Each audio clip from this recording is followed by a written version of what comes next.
विश्वविद्यालय की तरफ से मेरे सारे बच्चों को बहुत बहुत सुस्वागत है। आइए, चलिए हम लोग हमारी भूगोल यानी पृथ्वी हमारा आवास, अभी इसमें हम लोग अंदर प्रवेश कर रहे हैं।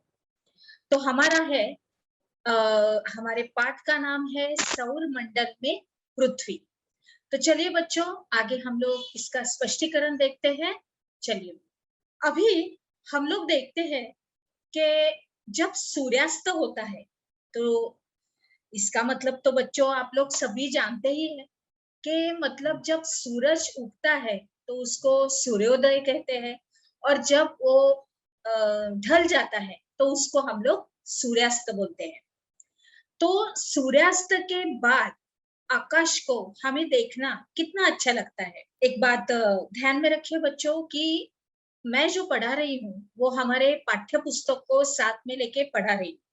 यानी कि ऐसा है कि मैं ऐसा आपको महसूस करवा दूंगी कि हम लोग साथ साथ बैठे हैं, यानी आमने सामने, और जैसे हम लोग हमारी क्लास में बैठते हैं उस तरह से मैं आपको ये सब कुछ समझा के दूंगी। तो इसके लिए मेरे पास ये जो कुछ भी हमारा पाठ्य पुस्तक है उसमें भी कुछ नोट्स है, कुछ लिखावट है, कुछ लिखाई है, कुछ चित्र है जो मेरे साथ है, और उस प्रकल्प के साथ साथ मैं आपको पूरी जानकारी यानी स्पष्टीकरण देते हुए आगे चली जाऊंगी और आप लोग मेरे साथ रहेंगे। चलिए, तो हम लोग ऐसे देखते हैं कि जब सूर्यास्त होता है तो आकाश देखना कितना अच्छा लगता है। जैसे सूरज रहता है तो उसकी रोशनी रहती है, उसका प्रकाश रहता है, तो हम लोग ऐसे एकदम से सूरज की तरफ मतलब आकाश की तरफ नहीं देख सकते। लेकिन हम लोग जब सूर्यास्त हो जाता है तो उसके बाद पूरा नीला मतलब पूरा ढलने के बाद इतना तो रोशनी नहीं रहती, लेकिन आकाश एकदम स्वच्छ दिखता है, और आसमान में पहले एक या दो चमकते बिंदु ही दिखते हैं, यानी किधर तो ऐसे चमका ऐसे दिखाई दिखाई देता है, लेकिन बाद में इनकी संख्या बढ़ती जाती है। लेकिन इसका मतलब क्या है कि ये सब कुछ तारे हैं जो आकाश में टिमटिमाते हैं, और हम लोग उनकी गणना नहीं कर सकते। हम लोग उनको ऐसे काउंट कर सकते हैं, हम लोग उसको उसकी मौजदात कर सकते हैं, हम लोग उनको गणना कर सकते हैं, तो नहीं, हम लोग उनकी गणना नहीं कर सकते। और संपूर्ण आकाश एक छोटी छोटी चमकदार वस्तुओं से भर जाता है, पूरा तारों से प्रकाश भर जाता है, लेकिन वो आंखों जब हम लोग अपने आंखों से देखते हैं तो हमें बहुत ही अच्छा लगता है, और जिनमें से कुछ चमकीले होते हैं और कुछ कुछ धुंधले धुंधले से, और इस तरह से हमें प्रतीत होता है कि मानो आकाश में हीरे जड़े हो, जैसे छोटे छोटे हीरे जड़े हो जो चमक रहे हैं, एकदम लखलखाट, ऐसे हम लोग बोलते हैं ना, चमकते हुए दिखाई दे रहे हैं। और इनमें से कुछ टिमटिमाते प्रतीत होते हैं, लेकिन अगर आप उनको एकदम ध्यान से देखेंगे तो आप पाएंगे कि इनमें से कुछ की टिमटिमाहट अन्य से अलग है। उनका जो चमकना है वो कुछ अन्य तारों से कुछ अलग है।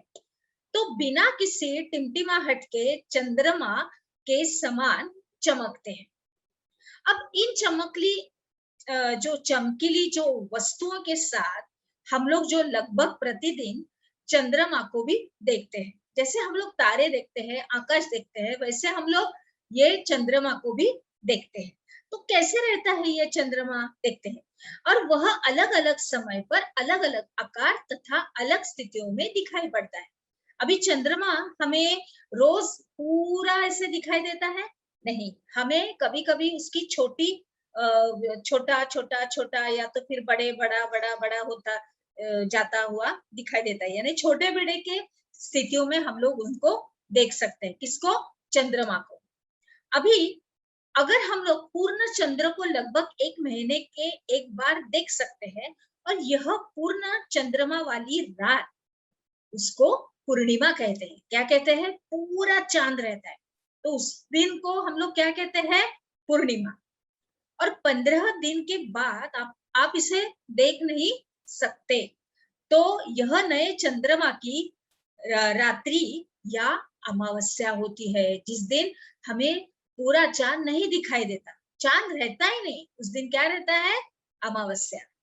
तो ऐसी रात में अगर आसमान साफ है तो आप आसमान का अवलोकन अच्छी तरह से कर सकते हैं। आइए आगे देखते हैं। अभी हम लोग देखते हैं यहाँ पर कि रात के समय चमकते हुए अगणित तारे हम लोगों को दिखाई देते हैं। वो किस तरह से दिखाई देते हैं, सूर्य के समान। किस तरह से दिखाई देते हैं, सूर्य की समान।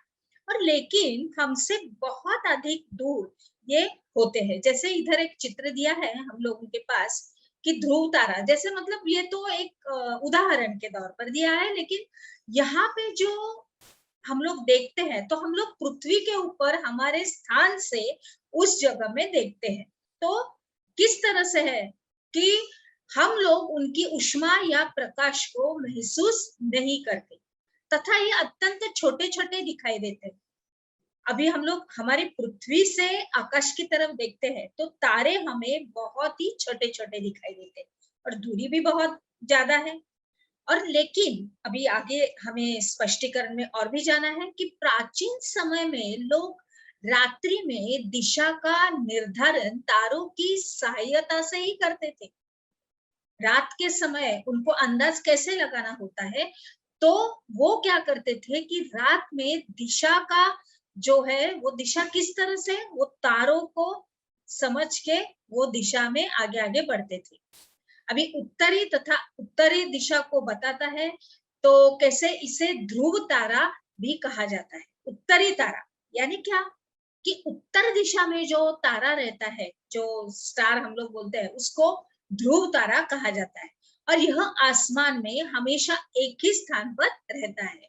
और हम सप्तऋषि की सहायता से ध्रुव तारे की स्थिति को जान सकते हैं, हम लोग समझ सकते हैं इस ध्रुव तारे के बारे में।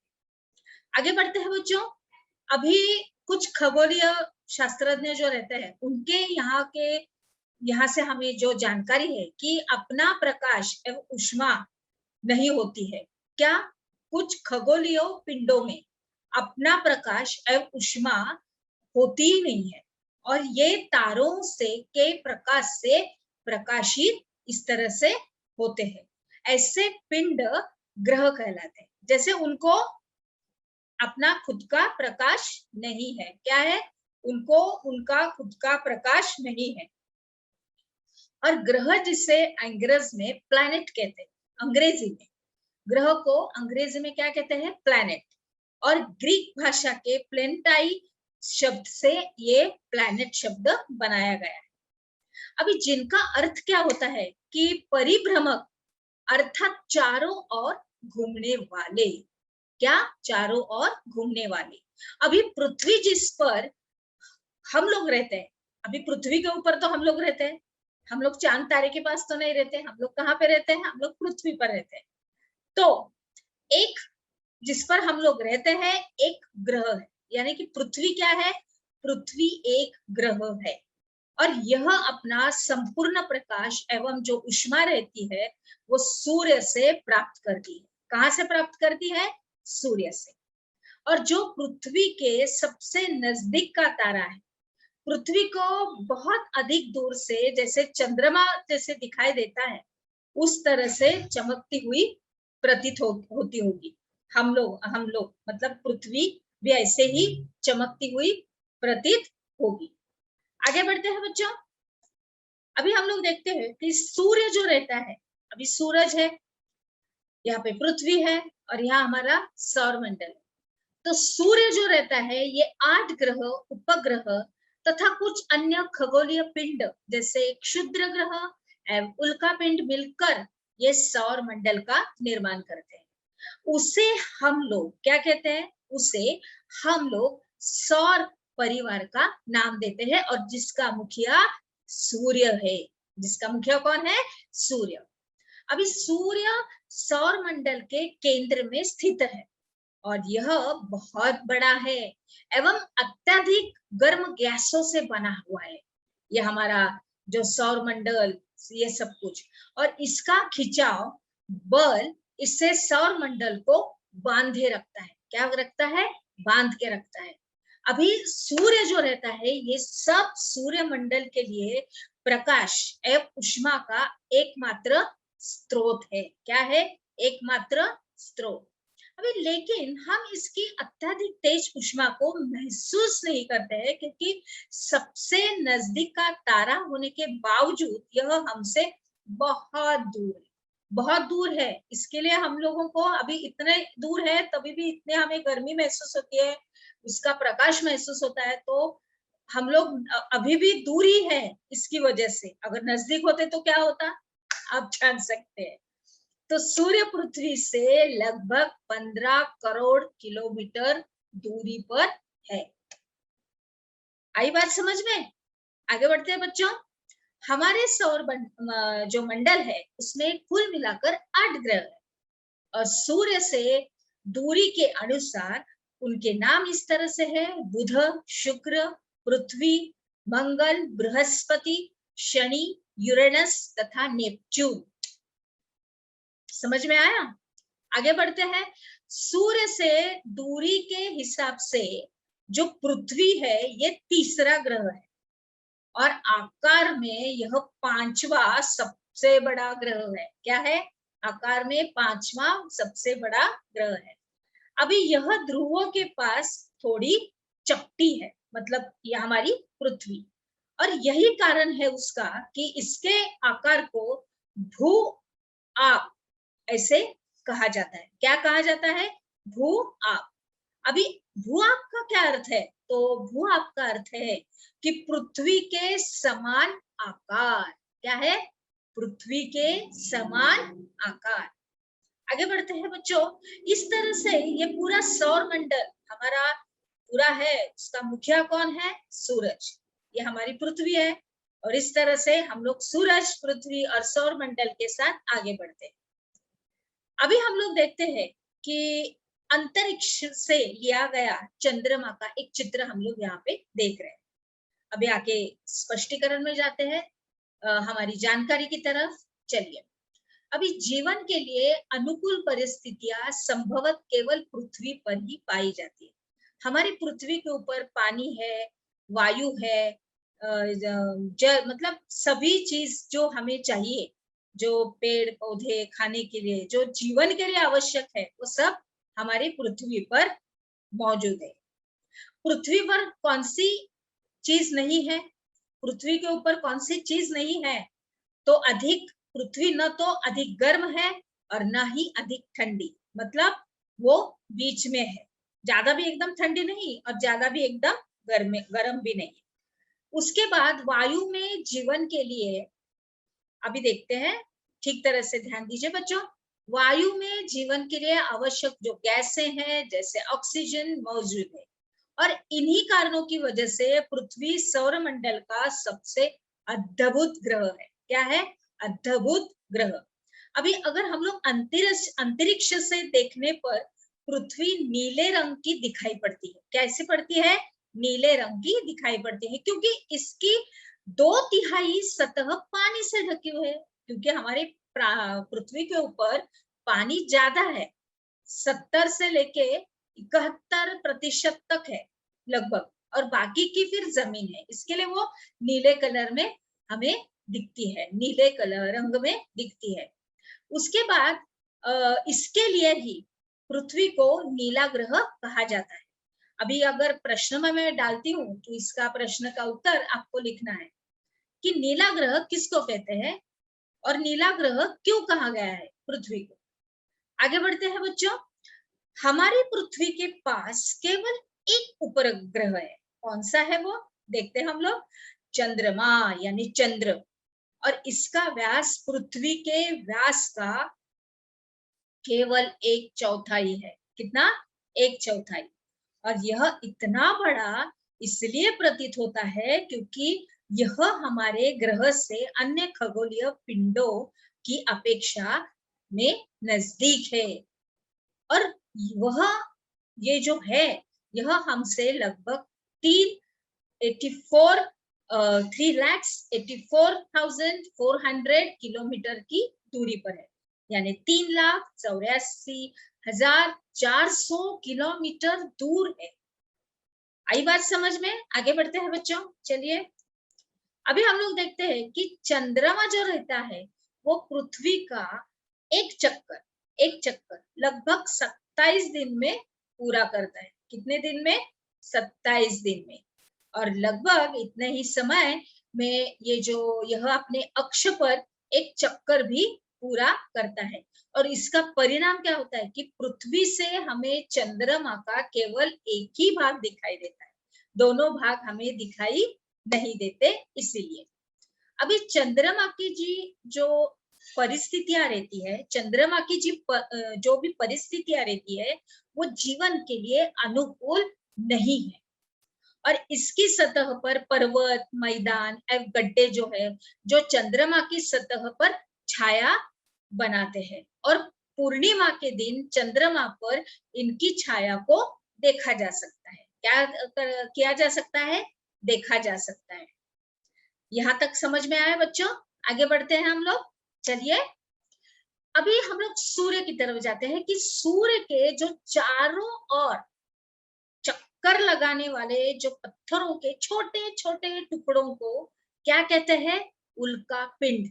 सूरज तो यहाँ पे रहता है, लेकिन उसके अर्ध गिर्द ये सब कुछ क्या करते हैं? छोटे छोटे टुकड़े रहते हैं जो चक्कर लगाते रहते हैं, मतलब उनके अंतरिक्ष में, तो उनको उल्का पिंड कहते हैं। और कभी कभी वो उल्का पिंड पृथ्वी के इतने नजदीक आ जाते हैं कि इनकी प्रकृति पृथ्वी पर गिरने की होती है। और इस प्रक्रिया के दौरान वायु के साथ घर्षण होने के कारण वे गर्म होकर जल जाते हैं। और इसका परिणाम क्या होता है? फलस्वरूप क्या होता है बच्चों? कि चमकदार प्रकाश उत्पन्न होता है, ये जब घर्षण होता है तब। और कभी कभी तो क्या होता है कि कोई उल्का उस पूरी तरह से जले बिना पृथ्वी पर गिर जाती है। क्या होता है? गिर जाती है। और जिससे धरातल पर गड्ढे हो जाते हैं, खड्डा हो जाता है, उधर गड्ढे हो जाते हैं। इस तरह से अभी हम लोग यहाँ पे एक चित्र देख रहे हैं कि खुले आकाश में एक ओर से दूसरी ओर तक फैली बड़ी सी एक सफेद पट्टी हम लोग देख रहे हैं, जिसको चमकदार भी रहती है। और उसका चमकदार ऐसे रास्ता ही जैसे होता है। और यह लाखों तारों का समूह रहता है, लगभग सभी तारे रहते हैं। इसके लिए रास्ता कैसे रहता है? थोड़ा सफेद सफेद दिखाई देता है, क्योंकि सबका भी प्रकाश भी रहता है इसके लिए। और यही लाखों तारों का समूह होता है। यह पट्टी आकाशगंगा की है, जो हमें यहाँ पे दिखाई दे रहा है बच्चों। अभी यहाँ पे हम लोग छोटा सा और भी एक देखेंगे, क्षुद्र ग्रह किसको कहते हैं। तो तारों, ग्रहों एवं उपग्रहों के अतिरिक्त असंख्य छोटे छोटे जो पिंड रहते हैं, जो सूर्य के चारों ओर चक्कर लगाते हैं, इन पिंडों को क्षुद्र ग्रह कहते हैं। और ये मंगल एवं बृहस्पति की कक्षाओं के बीच ही पाए जाते हैं। ये आपको चित्र नंबर 1.2 में दिखाई देगा। और वैज्ञानिकों ने क्या कहा है कि उनके अनुमान के अनुसार क्षुद्र ग्रह के ही भाग होते हैं। किसके? ग्रह के ही भाग होते हैं, जो कि बहुत वर्ष पहले विस्फोट हुआ था के बाद ग्रहों से टूटकर अलग अलग ऐसे हो गए। आगे बढ़ते हैं बच्चों।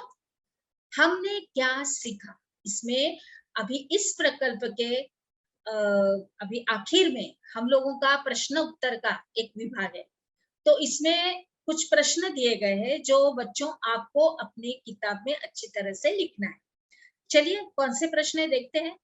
पृथ्वी को नीला ग्रह क्यों कहते हैं? दूसरा प्रश्न है, आकाशगंगा किससे कहते हैं? और तीसरा प्रश्न है, उल्का पिंड किसे कहते हैं? और अच्छी तरह से बच्चों इनका उत्तर आपको अपनी कॉपी में लिखना है। तो चलिए आगे बढ़ते हैं। चलिए